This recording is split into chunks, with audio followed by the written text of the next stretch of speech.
Magulay, update sa ating bato-bato. May bagong pisa na naman, no? At naging 4 pa ang itlog, oh. Ayan, oh. Umitlog na naman uli siya, oh. Ayan.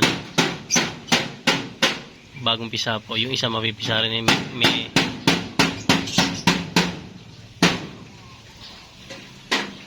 may crack na rin yung isa, ayan.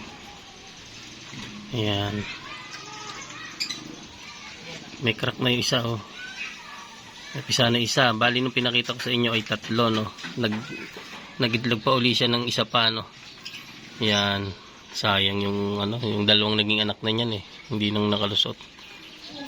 Yan, oh. Ngayon bagong pisa po yan, kapipisa lang. Yan, update ko sa inyo isa, mapipisa na rin, eh. Magiging 2 yan. Tapos ewan ko kung lilimliman niya yung dalawang itlog pang sinunod.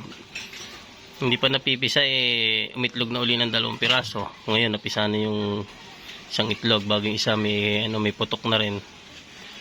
Baka mamaya o bukas pisa na yan. Yan, galing naman ni Tweety. Palaanak, Tweety. Dadami na yung aking ibon. Sana alagaan niya ito. So yan muna ang update sa ating bato-bato. Yan, may bagong pisa na naman. Sipag mag-anak. Bye bye.